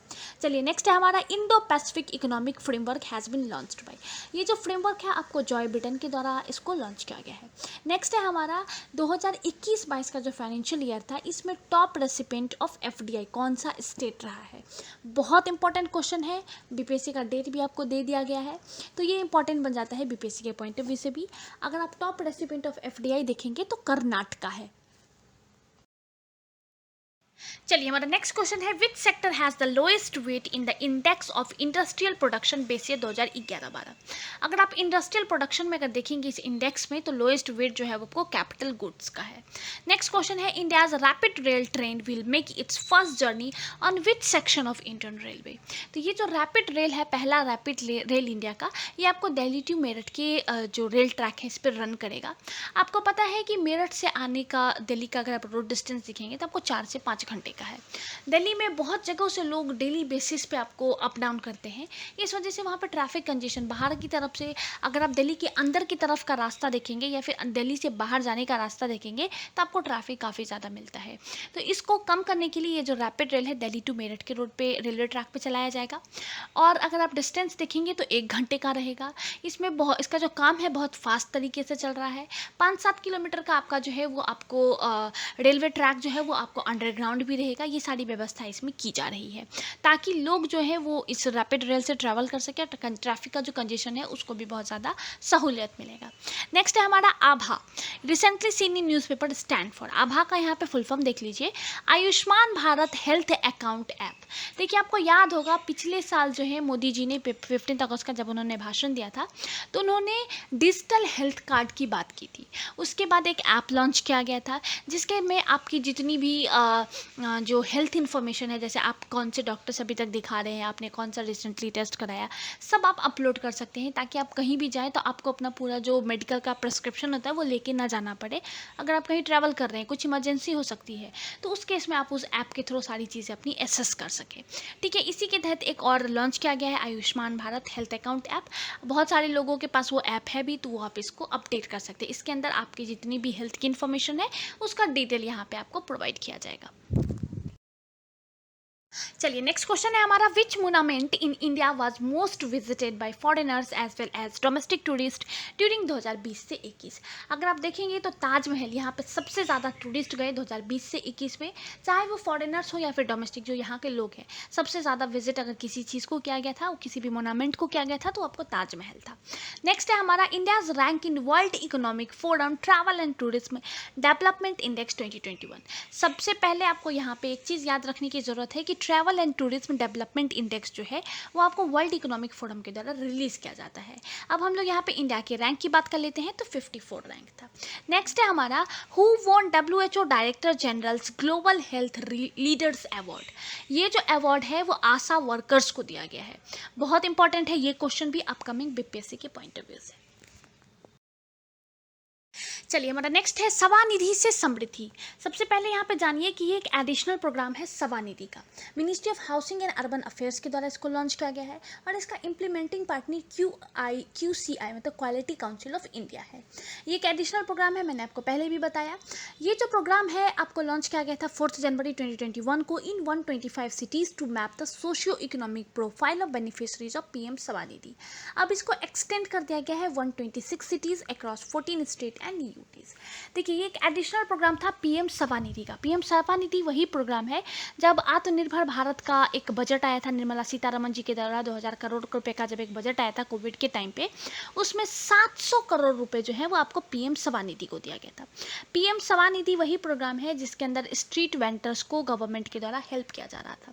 इसके तहत था कि 24 मार्च 2020 से पहले जो भी स्ट्रीट वेंडर्स थे, जो आपको पता ही है ठेला लगाते हैं, उन लोगों को, या फिर बहुत सारे लोग देखते होंगे आपको जाकर रोड पे बस कुछ बिछाया और कुछ चीज़ें, छोटी छोटी चीज़ें बेच रहे हैं, उनको मदद करने के लिए सरकार के द्वारा इस स्कीम को लॉन्च किया गया था, ताकि वो फिर से अपने पैरों पे खड़े हो सके। इसके तहत था कि आपको 10,000 रुपये का लोन दिया जाएगा। आप महीने भर भर के, मतलब महीने महीने करके आप 1,000 रुपये करके आप रिटर्न कर सकते हैं, और अपना जो बिज़नेस है उसको दोबारा से आप स्टेबल कर सकते हैं। तो ये पीएम स्वनिधि का था। इसी के तहत आपको ये जो है स्वनिधि से समृद्धि, इसको लॉन्च किया गया है। इसके तहत आपको बेसिकली देखिएगा तो ये आपको मैप करेगा the socio economic profile of PM Svanidhi beneficiaries and their families. देखिए, कोविड के टाइम पे बहुत सारे प्रोग्राम्स लॉन्च किए गए थे, ठीक है, उनकी मैपिंग के लिए कि क्या वो सही बेनिफिशरीज तक वो सारे जो ये जो बेनिफिट है, क्या वो सही बेनिफिशरीज तक पहुंच पा रहा है या नहीं पहुंच पा रहा है, इसके लिए इस प्रोग्राम को, एडिशनल प्रोग्राम को लॉन्च किया गया है ministry of housing and urban affairs के द्वारा। चलिए नेक्स्ट देख लेते हैं, ये भी बहुत इंपॉर्टेंट है, राष्ट्रीय ग्राम स्वराज अभियान। देखिए, हालांकि इसको 2018 में पहली बार लॉन्च किया गया था, लेकिन उस टाइम पर अगर आप देखेंगे तो 2018 से 2019 और 2020-21 से 22 इतने ही फाइनेंशियल ईयर के लिए इसको लॉन्च किया गया था। अभी रिसेंटली इसको एक्सटेंड किया गया 31 मार्च 2026 तक के लिए। आपको पता है कि अभी 15th फाइनेंस कमीशन चल रहा है, और इसी के टाइम पे cabinet committee on economic affairs के द्वारा रिसेंटली इसको 1 अप्रैल 2022 से 31 मार्च 2026 के लिए इसको आपको जो है वो आपको एक्सटेंड किया गया है। मिनिस्ट्री ऑफ पंचायती राज का ये प्रोग्राम है, और अगर आप इसका एम देखेंगे तो इसकी बेसिक एम है जो पंचायती राज इंस्टीट्यूशंस है उनकी क्षमताओं को विकसित करना। देखिए, मैंने आपको बार बार बताया है सस्टेनेबल डेवलपमेंट गोल के बारे में। इंडिया का टारगेट है 2030 तक जितने भी उसके गोल्स हैं उसको वो अचीव कर लेगा। इसी SDGs गोल को अचीव करने के लिए ये जो राष्ट्रीय ग्राम स्वराज अभियान है इसको लॉन्च किया गया है। देखिए, आपको पता है कि जो पंचायत जो होता है वो सबसे ग्राउंड लेवल का शासन का, अगर आप देखेंगे तो सबसे ग्राउंड लेवल का होता है। कोई भी चीज़ बहुत अच्छे तरीके से यहाँ से इम्प्लीमेंट कराई जा सकती है, तो इसलिए इसको ग्राउंड लेवल पे इसको इम्प्लीमेंट करने के लिए राष्ट्रीय ग्राम स्वराज अभियान को लॉन्च किया गया है। देखिए, SDGs के बहुत सारे गोल हैं, जैसे आपको है क्लीन वाटर का है, क्लीन विलेज का है, फिर आपको एवरी हाउस होल्ड्स में टॉयलेट, बहुत सारे टारगेट्स हैं, मैंने आपको डिटेल में बताया हुआ है। 31 टारगेट्स हैं SDGs गोल के अंदर, 31 आपको गोल्स हैं। तो इनको अचीव करने के लिए जो पंचायती राज इंस्टीट्यूशंस हैं उनको प्रॉपर कैपेबल बनाना बहुत ज़रूरी है, क्योंकि आपको पता है कि यहाँ पे अगर आप पंचायत में देखेंगे तो आपको अनुसूचित जाति है, अनुसूचित जनजाति है, महिलाएं हैं, बहुत हैं, तो इस बेनिफिट को उन लोगों तक पहुँचाए, इसके लिए इसको आपको कैपेबल करना बहुत ज़रूरी है। चलिए, यहाँ पे एक और चीज़ हम लोग देख लेते हैं। ये जो स्कीम है, मैंने आपको पहले बताया कि 15th फाइनेंस कमीशन के टर्म में इसको अभी इसको एक्सटेंड किया गया है, तो जब तक 15वां फाइनेंस कमीशन 2026 तक चलेगा तब तक ये प्रोग्राम जो है वो आपको चलेगा। और आपने को एक नारा याद होगा, मोदी गवर्नमेंट में बहुत ज़्यादा रहता है ये नारा, सबका साथ, सबका गांव, सबका विकास। इस चीज़ को अचीव करने के लिए भी आप कह सकते हैं कि राष्ट्रीय ग्राम स्वराज अभियान को लॉन्च किया गया है। चलिए, हमारा नेक्स्ट है पीएम मोदीज लुम्बिनी विजिट। देखिए, नेपाल के जो पीएम है शेर बहादुर देउबा, उनके द्वारा हमारे पीएम मोदी जी को इनवाइट किया गया था, और पीएम मोदी जो है वो 16 मई 2022 को नेपाल विजिट के लिए गए थे। यहाँ पे जब दोनों कंट्रीज़ के पीएम सामने हैं तो बहुत सारी चीज़ें हुई होंगी, बहुत सारे MOUs साइन हुए होंगे, ठीक है। आगे हम डिटेल में इन चीज़ों को देखते हैं। सबसे पहले मैं बताऊँ कि सबसे पहली बार जो है वो 2014 में पीएम मोदी गए थे नेपाल विजिट के लिए। जब वो पीएम बने थे उसके बाद वो गए थे वहाँ पर विजिट करने के लिए, और वहाँ पर एक बोधि ट्री लेकर के गए थे, होली बोधि ट्री जो है वो एज ए गिफ्ट के रूप में लेकर के गए थे। इस बार जो पीएम मोदी गए हैं तो सबसे पहले माया देवी टेम्पल को विजिट किया है, इसके बाद वो लुम्बिनी गए हैं। लुम्बिनी वही जगह है जो कि बर्थ प्लेस है लॉर्ड बुद्धा का। आपने हिस्ट्री में इसको पढ़ा होगा, मॉडर्न इंडिया में आपने इसको बहुत ज़्यादा याद भी किया होगा, ठीक है। अब मैं आपको बता दूं कि जो लुम्बिनी जो है इसको नेपाल में पड़ता है। ये बुद्धा का, लॉर्ड बुद्धा जो उनका बर्थ प्लेस है, रिकॉग्नाइज किया गया था यूनेस्को वर्ल्ड हेरिटेज साइट में भी इसको इंक्लूड किया गया है। जब दोनों कंट्रीज आमने सामने आई तो बहुत सारे एग्रीमेंट्स वगैरह साइन हुए, बहुत सारे MOUs साइन हुए। अगर कुछ MOUs की हम लोग बात करें तो यहाँ पे आपको MOU साइन हुआ था between Indian council of cultural relation and Lumbini Buddhist university on the establishment of doctor Ambedkar chair for Buddhist studies. इसके बाद अगर आप देखेंगे तो एक MOU साइन हुआ था Indian council of cultural relations and CNES तिरुभन university on establishment of ICRR chair of Indian studies. ठीक है, इसके बाद आप देखेंगे तो अभी रिसेंटली कोलैबोरेशन हुआ था बिटवीन काठमांडू यूनिवर्सिटी नेपाल का जो है और IIM मद्रास के बीच में एक आपको MOU जो है वो आपको कोलैबोरेशन जो है आप कह सकते हैं साइन हुआ था। इसके बाद एक आपको लेटर ऑफ एग्रीमेंट हुआ था between Kathmandu University Nepal and Indian Institute of Technology Madras joint degree program at masters level के लिए एक आपको MOU जो है यहाँ पे एक साइन किया गया था। और भी बहुत सारे MOU है जो बहुत इंपॉर्टेंट थे। इसके अलावा मैं आपको बता दूं कि यहाँ पे बहुत सारे फैक्ट्स हुए होंगे। देखिए यहाँ पे MOU जो है बेसिकली आपको कल्चरल एंड एजुकेशनल सेक्टर्स के लिए यहाँ पे आपको दोनों कंट्रीज़ के बीच में साइन किया गया था। इसके बाद PM मोदी ने जो है पार्टिसिपेट किया था शिलान्यास ceremony for the construction of Indian International Centre for Buddhist culture and heritage at plot in Lumbini. ठीक है, ये जो है आपको इंटरनेशनल बुद्धिस्ट कॉन्फ्रेंस जो है इससे ये बिलोंग करता है। देखिए यहाँ पे जब इतनी बड़ी बात हो रही थी, मतलब ये आपको 2566 बुद्धिस्ट जयंती यहाँ पे सेलिब्रेट हो रहा था। बहुत सारे जो बुद्धिस्ट से जो जुड़े हुए लोग हैं, बहुत सारे डेलीगेट्स जो बुद्धिस्ट से जुड़े वो भी यहाँ पे थे और बहुत सारी चीज़ें यहाँ पे इन दोनों कंट्रीज़ के बीच में डिस्कस किया गया था। इसी के साथ एक और इम्पॉर्टेंट चीज़ यहाँ पे आता है कि ये दोनों कंट्री ने एग्री किया था in the principle to establish sister city relations between Lumbini and Kushinagar. देखिए ये दोनों ही शहर के नाम आपने मॉडर्न इंडिया में पढ़ा हुआ है। लुम्बिनी मैंने आपको बता दिया कि जो लॉर्ड बुद्धा हैं उनका बर्थ प्लेस है, और कुशीनगर जो कि आपको उत्तर प्रदेश में पड़ता है ये भी आपको बुद्धिज्म से रिलेटेड है। ठीक है, इन दोनों के बीच में आपको सिस्टर सिटी रिलेशनशिप जो है वो आपको यहाँ पे इन दोनों कंट्रीज़ के बीच में साइन किया गया था। तो ये कुछ इंपॉर्टेंट हाइलाइट्स थे PM मोदी के नेपाल विजिट का। चलिए नेक्स्ट क्वेश्चन हमारा श्योर शॉर्ट है और बहुत ही इंपॉर्टेंट भी है। India won Thomas Cup on 15 May 2022 by defeating. देखिए इंडिया ने थॉमस कप, सबसे पहले आप थॉमस कप के बारे में जानिए। थॉमस कप जो है कि इंटरनेशनल बैडमिंटन का टूर्नामेंट है। यहाँ पे वर्ल्ड बैडमिंटन फेडरेशन के अंदर जितने भी मेंबर नेशंस है उनके द्वारा यहाँ पे रिप्रेजेंट किया जाता है।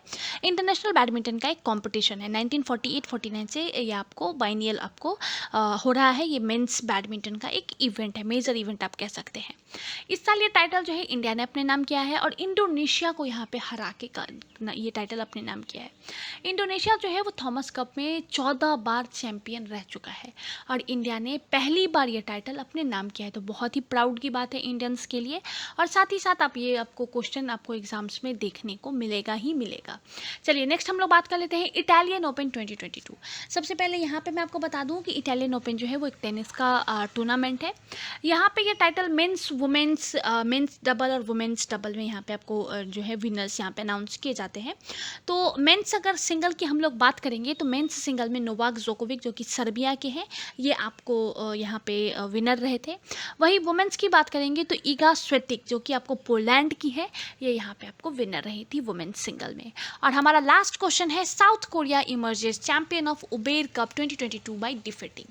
यहाँ पे देखिए साउथ कोरिया जो है वो उबेर कप का विनर बना है और इसने यहाँ पे अगर आप देखेंगे किसे हराया है तो इसने हराया था चाइना को डिफीट करके ये टाइटल जो है उसने अपने नाम किया है। अब हम लोग बात करते हैं उबेर कप किस चीज़ से रिलेटेड है। देखिए उबेर कप जो है वो भी आपको world women's team badminton team से रिलेटेड है। यहाँ पे इंडिया की जो वुमेन्स बैडमिंटन टीम है उन्होंने ये टाइटल अपने नाम किया है। इसी के साथ जो जुलाई के PD के जितने भी इंपॉर्टेंट पॉइंट्स थे सारे मैंने आपके साथ डिस्कस कर लिया है। मुझे पता है कि बहुत सारा PD पेंडिंग है। इवन फरवरी, मार्च, अप्रैल, मई और जून इतने PD जो है अभी पेंडिंग जा रहा है। बहुत जल्दी मैं आपको सारा बैक टू बैक प्रोवाइड कर दूंगी क्योंकि आपको 67th BPSC में से बहुत ज़्यादा हेल्प मिलेगा। डेट डिक्लेयर हो गया है, अब सब लोगों को एक डायरेक्शन मिल गया है अपने पढ़ाई करने का। तो आप अपनी स्टडीज़ को फास्ट अप कीजिए और मैं आप लोगों के लिए फिर से जो मैं आप लोगों के लिए topic by topic current affairs लेकर के आती थी वो मैं आपके लिए लेकर के आऊँगी ताकि आप बहुत कम समय में ज़्यादा से ज़्यादा प्रिपेयर कर सकें। मैं फिर बोलूँगी करंट अफेयर्स पे और बिहार स्पेशल पे आप बहुत ज़्यादा ध्यान दीजिए क्योंकि सब्जेक्ट के चैंपियंस बहुत सारे लोग बैठे हुए हैं, लेकिन अगर आपको विन करा सकता है तो यही दो चीज़ जो है वो आपको विन करा सकता है। सब चीज़ को आप नहीं पढ़ सकते, यहाँ पे बहुत सारे सब्जेक्ट हैं, बहुत वास्ट सिलेबस है, तो आप हर चीज़ को कवर नहीं कर सकते। तो ये बिल्कुल भी ट्राई मत कीजिएगा, थोड़ा ही कीजिए लेकिन अच्छा कीजिए, इस चीज़ पे फोकस कीजिएगा क्योंकि चेयरमैन के द्वारा कहा गया है कि BPSC का एग्ज़ाम जो है वो बहुत अच्छे तरीके से इस बार लिया जाएगा। तो आप इसको क्वेश्चन पेपर के माध्यम से भी देख सकते हैं, बहुत अच्छे क्वेश्चन आपको देखने को मिल मिलेंगे। साथ ही साथ इस बार आपको कट ऑफ नहीं दिया जाएगा, परसेंटेज दिया जाएगा, क्योंकि 2 दिन में एग्ज़ाम हो रहा है।